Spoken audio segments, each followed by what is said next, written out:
کروڑوں روپے کے غبن اور جیل سازیوں کا اور جیلی پلاٹس کا اور 2 نمبری کے الزامات عائد کیے ہیں، اس کے پیش نظر نیب جو ہے وہ متحرک ہو گئی ہے۔ گزشتہ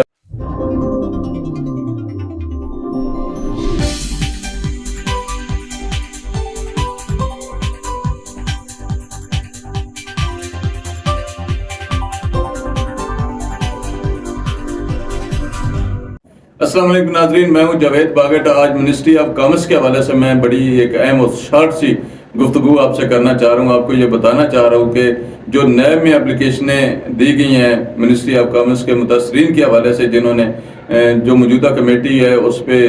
کروڑوں روپے کے غبن اور جیل سازیوں کا اور جیلی پلاٹس کا اور 2 نمبری کے الزامات عائد کیے ہیں، اس کے پیش نظر نیب جو ہے وہ متحرک ہو گئی ہے۔ گزشتہ روز نیب حکام نے سوسائٹی کا وزٹ کیا ہے اور وزٹ کے دوران انہوں نے کافی ساری معلومات اکٹھی بھی کی ہیں۔ نیب افسران کا کامرس سوسائٹی جانا، میں سمجھتا ہوں کہ اوورسیز پاکستانی اور جو متاثرین کامرس سوسائٹی ہیں ان کے لیے یہ بڑی ایک سود مند چیز سامنے آئی ہے کہ نیب حرکت میں آ گئی ہے اور نیب نے اس کو تحقیقات کو آگے بڑھانے کے لیے حقائق اکٹھے کرنا شروع کر دیے ہیں۔ اور جو گزشتہ روز وہاں پہ نیب حکام کی طرف سے وزٹ کیا گیا اور بہت ساری چیزیں وہاں پہ انہوں نے آبزرو بھی کی اور انہوں نے معلومات بھی اکٹھی کی، اور امید کی جا رہی ہے کہ انشاءاللہ بہت جلدی جو ہے نیب کامرس سوسائٹی کے حوالے سے اہم فیصلہ کرے گی اور تحقیقات کا باقاعدہ جو ہے ایک سلسلہ شروع کرے گی، اور اس کے بعد اس کو تحقیقات کو کس طرح سے یہ انکوائری رپورٹ میں بدلتی ہیں، انکوائری رپورٹ کس طرح سے آگے بڑھاتے ہیں۔ امید کی جا رہی ہے کہ نیب کے اس سیکشن کے بعد، کیونکہ نیب کی کھلی کچہری میں چیئرمین نیب کے سامنے کچھ متاثرین نے کامرس سوسائٹی نے اپنے درخواستیں بھی دیں اور اپنا مدعا بھی بیان کیا، جس کو ذرائع کے مطابق بڑا خوش اسلوبی سے جو چیئرمین نیب ہے انہوں نے سنا بھی اور ان کو یقین دہانی کرائی کہ اگر اس طرح کی کچھ چیزیں ہوں گی تو انشاءاللہ تعالیٰ اس پہ ہر صورت کارروائی ہوگی، اور جس پہ جو متاثرین کامرس سوسائٹی ہیں وہ بڑے مطمئن نظر آ رہے تھے کہ چیئرمین نیب نے جو ان کو یقین دہانی کرائی ہے وہ یقیناً اس پہ عمل کریں گے، اور اس بات کو آگے بڑھاتے ہوئے یہ جو جیل ساز ہیں جنہوں نے یہ کامرس سوسائٹی کے ممبران کے ساتھ دھوکہ کیا ہے اور مسلسل دھوکہ کر رہے ہیں اور لوٹ مار کا بازار مسلسل جاری ہے، اس حوالے سے مزید جو ہے وہ تحقیقات کو آگے کس طرح سے بڑھائیں گے اور کیا چیز جو ہے وہ سامنے لا کے رکھیں گے جس سے یہ ثابت ہوگا کہ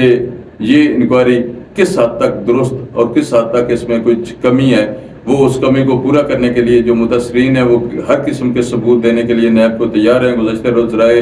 سے مجھے معلوم ہوا ہے کہ نیب کی طرف سے جو تحقیقات یا وزٹ کیا گیا وہ بڑا ہی خوش آئند ہے، اور جو ممبران سوسائٹی ہیں انہوں نے بڑا اس کو اپریشیٹ کیا اور اس کا خصوصی طور پہ نیب چیئرمین کا شکریہ ادا کیا ہے کہ انہوں نے اس پہ کام شروع کیا اور ایک تحقیقات کا سلسلہ شروع کیا۔ انشاءاللہ تعالیٰ نیب کی طرف سے جو مزید کارروائی ہوگی یا اس سوسائٹی کے حوالے سے جو مزید بہتری کی کوئی خبر ہوگی وہ بھی آپ کے سامنے رکھیں گے، لیکن فی الحال تو خبریں کچھ متاثرین کے لیے بہتر نہیں ہیں کہ جب تک یہ نیب زدہ جو کمیٹی ہے یا نیب زدہ یہ جو لوگ ہیں اور رول 48 زدہ جو لوگ ہیں وہ مکمل طور پہ ایک بار پھر جو ہے وہ نیب کی کسٹڈی میں نہیں آتے اور تحقیقات کو آگے نہیں بڑھایا جاتا یا ان سے ریکوری نہیں ہوتی۔ آپ کو یاد ہوگا کہ جب پچھلی دفعہ کامرس سوسائٹی کے حوالے سے نیب نے تحقیقات کا آغاز کیا تھا تو اس وقت اربوں روپے کی کرپشن کے الزامات عائد کیے گئے تھے اس کمیٹی پہ، اور اس وقت جو کمیٹی کی جو صدر ہیں رانا فرید، ان کی ضمانت کروڑوں روپے کے مچلکے یعنی کہ 17 کروڑ کے مچلکے پہ ان کو ضمانت پہ رہا کیا گیا تھا۔ میں سمجھتا ہوں یہ تاریخ میں سب سے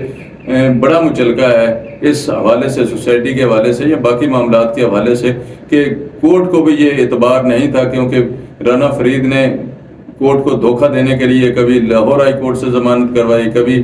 سفری ضمانت پشاور ہائی کورٹ سے کرواتے تھے، کبھی اس کے بعد سندھ چلے جاتے تھے۔ ابھی شاید معاملہ کچھ اسی طرح کا ہونا ہے، جب یہ تحقیقات کا عمل شروع ہونا ہے تو شاید ابھی بھی واقعات جو ہیں وہ اسی طرف جائیں، اور مظہر کو اور باقی اس کے آباریوں کو جو اس کے فرنٹ مین ہیں مظہر کے، ابھی ایک کا میں نے ذکر کیا ہے عارف کا، انشاءاللہ تعالیٰ باقی بھی جو اس کے فرنٹ مین ہیں جو اس کے ساتھ رول 48 میں شامل تھے، اگلی دفعہ انشاءاللہ ان کا بھی ذکر کریں گے جو آج کل ایگزیکٹو سیٹوں کے مزے لے رہے ہیں اور آفس میں بیٹھ کے اپنے من پسند لوگوں کو من پسند پلاٹ بغیر بیلٹنگ بغیر نقشے کے بغیر کسی منظوری کے الاٹ کر رہے ہیں. انشاءاللہ تعالیٰ ان کے بارے میں بھی آپ کے سامنے بہت ساری چیزیں رکھیں گے. اس وقت تک کے اجازت. اللہ حافظ.